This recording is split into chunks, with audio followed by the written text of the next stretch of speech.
देश के कई एयरपोर्ट्स पर चेक इन सिस्टम ठप, बेंगलुरु में 42 फ्लाइट कैंसिल, दिल्ली तक दिखा असर। बुधवार सुबह देश के कई प्रमुख हवाई अड्डों पर चेक इन सिस्टम अचानक ठप होने के कारण यात्रियों को भारी परेशानी का सामना करना पड़ा। इसके अलावा कुछ टेक्निकल खराबी के चलते भी बेंगलुरु एयरपोर्ट पर 42 उड़ानें रद्द करनी पड़ी। पीटीआई की रिपोर्ट के अनुसार वाराणसी एयरपोर्ट पर एक नोटिस जारी कर बताया गया कि यह समस्या माइक्रोसॉफ्ट विंडोज की ग्लोबल आउटेज के कारण आई है, जिससे एयरपोर्ट के आईटी और चेक इन सिस्टम प्रभावित हुए हैं। हालांकि माइक्रोसॉफ्ट या एयरलाइंस की ओर से इस पर तत्काल कोई आधिकारिक बयान नहीं आया।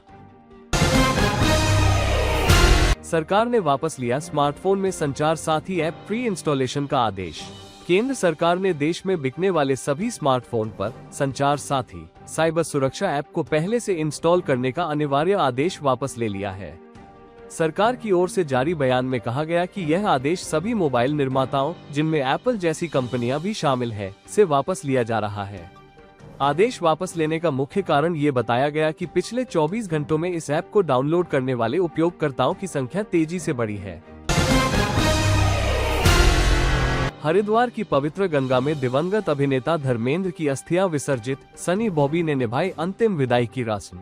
भारतीय सिनेमा के अमर कलाकार धर्मेंद्र को उनके परिवार ने बुधवार सुबह हरिद्वार की पवित्र गंगा में अंतिम विदाई दी। सुबह की नैसर्गिक शांति के बीच सनी देओल और बॉबी देओल अपने पिता की अस्थियां लेकर घाट पर पहुंचे, जहां विधि विधान से पूजा अर्चना कर उन्हें गंगा की धारा में समर्पित किया गया। भारत का अमेरिका को स्मार्टफोन निर्यात अक्टूबर में 3 गुना होकर 1.47 अरब डॉलर। वैश्विक चुनौतियों के बावजूद अक्टूबर में भारत का अमेरिका को स्मार्टफोन निर्यात सालाना आधार पर 3 गुना से अधिक होकर 1.47 अरब डॉलर हो गया। सरकारी आंकड़ों में ये जानकारी दी गई। पिछले साल अक्टूबर में स्मार्टफोन का निर्यात 46 करोड़ डॉलर था। सरकारी आंकड़ों के मुताबिक इस वित्त वर्ष में अप्रैल-अक्टूबर अवधि के दौरान अमेरिका को स्मार्टफोन का निर्यात बढ़कर 10.78 अमेरिकी डॉलर हो गया, जो एक साल पहले की समान अवधि में 3.60 अरब डॉलर था।